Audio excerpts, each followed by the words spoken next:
Hello, friends. Welcome to Raising Readers, powered by the Decatur Education Foundation and the Beacon Hill Middle School PTA. We want to welcome Elva. Thank you so much for being here. Mom of two, super mom of two. And I just want to appreciate, just first and foremost, thank you for all that you are, all that you do. Thank you for being here on the show. Tell us a little bit about who were you as a middle school reader? Who was I? I love to read. Every time I went somewhere, I had a book with me. Me and my family used to travel a lot because my dad was in the military, he was in the Navy, and literally when we'd be on the road, I'd have a book. The book that I remember reading all the time was Adventures of Babysitting. That whole series, I love that series. Awesome. So I know that you are a single mom and you are holding down the fort and doing all of the things, which is amazing. So there are parents that we cater to with the Decatur Prep Project that feel like they just don't have the time to support their kids and they just expect the teachers to do all of the things. What advice would you have for that type of parent? It's like, you go to school, your teacher's got it. What advice would you give them? I would say, number one, that doesn't work. Number two, use your support system. Nowadays, it's social media. Find support groups, online groups. The kids are always on laptops for school or iPads and stuff. They have groups where they can read, or programs that'll read to them or read along with them. Stuff like that. Just find different ways to incorporate. And then another thing is, when my dad was alive, he used to, with my oldest, like quiz him. So if we're riding in the car, he's asking him, hey, what is that? Or spell this or spell that. So it doesn't always necessarily have to be, let's get to homework right when we get home while we're cooking dinner. It could be in the car, on the way home, on the way to school, on the way to daycare, just wherever. Gotcha. So you have a soldier, military man, right, and two little ones. Right. And so three. So I said two, three, definitely, which is amazing. And think about when your oldest was in school, in middle school. What supports would you have hoped or needed to make sure and to better support him as a reader in his educational journey? What supports would you have wanted in place? Back then, I didn't know about any online groups, social media groups, or I didn't think that anybody else was struggling with homework and stuff with the kids. I felt like it was just me and him then. And he would get frustrated, I would get frustrated, and it was just rough. And I remember taking him to counseling. They wanted to put him on meds. His dad was like, no. So we didn't go that route, and I'm glad we didn't, because we kind of like, I guess just found something that worked, which was taking breaks and finding what he was interested in. And like I said, with my dad, introducing things like on the way to places versus just the typical sit down, let's do work. You have to sometimes think outside of the box. So it really kind of hones into knowing your child and knowing what's going to help, what's going to hurt, and all of those things, which is huge, super huge. But it takes a lot of work. It's a lot of work to tune in. And I know that there are parents who are just like, I just don't have the time. What would you say to that parent just like, I just don't have the time to do it? You have to make the time. You do. You have to make the time. And like I said, just thinking outside of the box. Schedule 30 minutes at least, before they go to bed. It could be reading on Monday. It could be math on Tuesday. Spelling or sight words on Wednesday. It doesn't have to be the same thing all week. I like with my daughter, they get the packet on Monday, and then you have all week to work on it versus trying to like cram everything in and it's due Tuesday and Wednesday and Thursday. No, you have the whole week to do it. So I think that helps as well. Absolutely. So going to that point, so there's a communication in the conversation that you have with your daughter's teacher. So there's a relationship, I'm assuming, that you have. So I don't know if this is normal, but with my daughter's teacher, we literally talk every day, Mm-hmm. and it's through the school app. She's posting what's going on in class, assignments. I'm asking her how Morgan's doing. I'm telling her, hey, she complete this. Don't let her have recess and let her have silent lunch until she fixes, problems that were wrong and she turns them in. With my daughter, she has a problem not necessarily with doing the work, it's turning it in. Mm-hmm. So all the papers that she was supposed to turn in are literally in her desk, which is a problem. That doesn't work for the teacher. It's right. Not great if you don't turn it in. Right.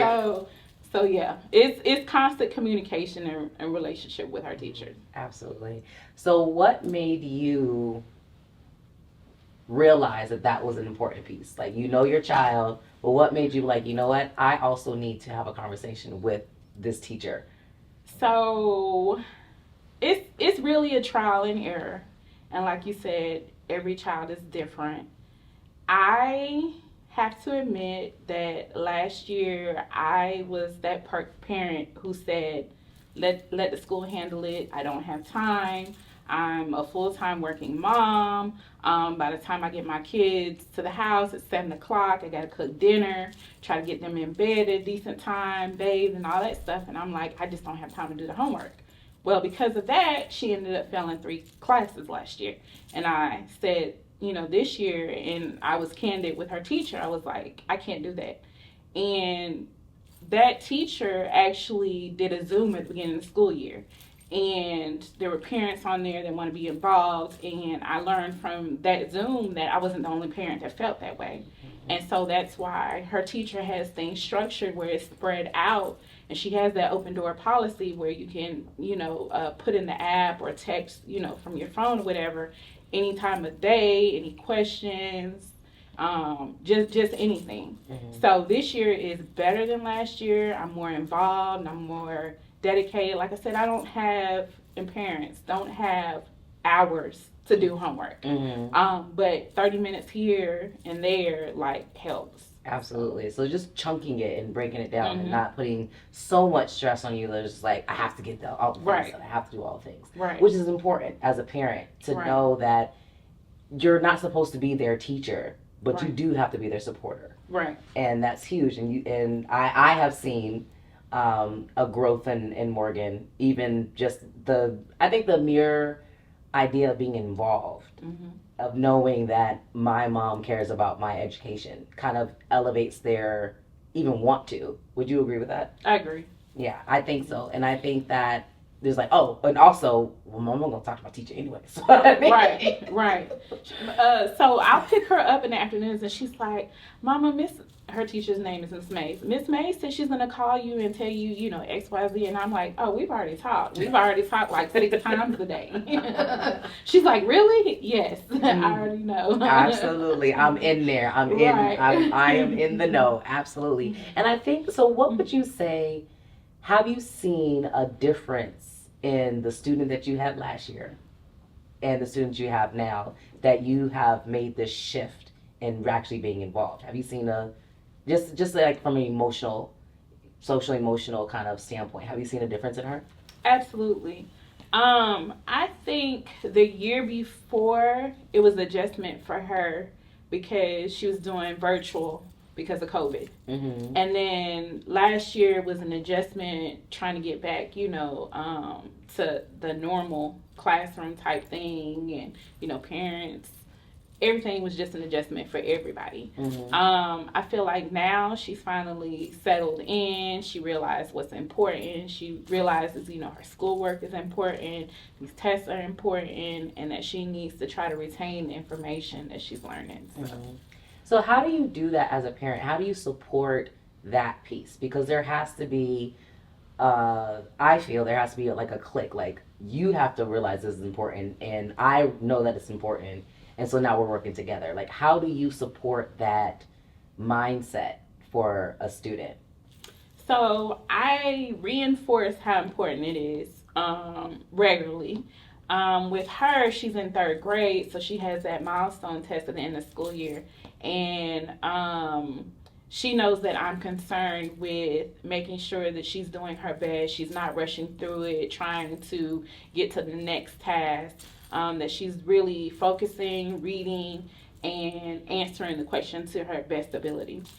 She does get frustrated at times, but like I tell her and I tell my youngest, you have to take breaks. You can't just quit. You still have to come back to it because it's still going to be there. Mm-hmm. Plus, I spoke with her teacher, and her teacher actually lets her take her laptop home on the weekends. And she has that reinforcement where she can practice on the laptop. She has books at home that she can practice with and everything. So just any and everything that can help her, I'm all for it. Flashcards, just everything. Everything. Mm-hmm. But you have to take time out of your life to reinforce it and all of the things. So what types of shifts have you made in your schedule to make sure that you're able to support her? Just making that time. Mm-hmm. I know me personally, when I get off work, I really just want to decompress from a long day. And I have to realize that, or I'm realizing and have realized that my kids' education is just as important as me needing that time. Mm-hmm. I can get a lot of stuff done typically for myself in the wee hours in the morning before they wake up because I'm an early riser. Mm-hmm. I feel like I can sacrifice in the morning for myself, and I need to be able to sacrifice for them at night before they go to bed. Mm-hmm. Absolutely. So it's just an overall just make the time. Mm-hmm. Absolutely. Well, we thank you so much for being here. Thank you so much for your insight. So one last piece of advice for that parent that's just like, I have this reader, I have this scholar, I want to support them. I don't know how. I don't know how to get started. What advice would you give them? I would say Google. Google, social media, Facebook, Instagram. There's kids, that are in the same boat, parents in the same boat. You're not alone. Mm-hmm. Oftentimes we think that, we get frustrated, we think there's no way out, but there is. There's resources. Mm-hmm. So use your resources. There's yes. always a way out. Mm-hmm. There's always a support group and that's the thing. Like you feel like it's just you, right? And then that makes you feel like a horrible human. Like, oh my gosh, my kid is struggling, right? And I'm this, and it was like there's a million other parents that's feeling the exact same way, and that's important. That's important for us to realize that we are not alone, and it's not out of the norm for that type of things that happen. I remember, I tell the story often, crying when my youngest was like, I don't know, he was supposed to learn like 20 by pre-K, like 20 of the alphabet, and he knew like 12, so I was like boo-hoo cry. And this one was like literally like boo-hoo snotting crying about how am I supposed to be a teacher? My kid don't know. Like it's a whole thing. And then my mom was like, Are we done here? Like, figure it out, suck it up. Like, what are we gonna do about it, right? So it's important. So, what has been your go-to resource when it comes to helping your children learn to read, love to read? What is like your go-to resource?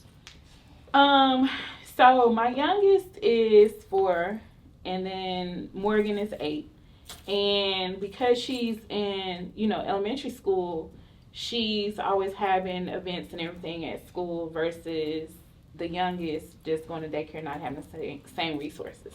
So her school always has book fairs and stuff like that. They get excited about book fairs.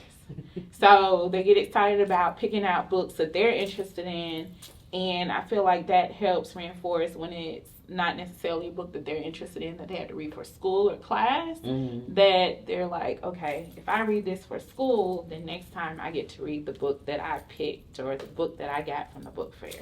So I feel like that. Absolutely. I love book fairs.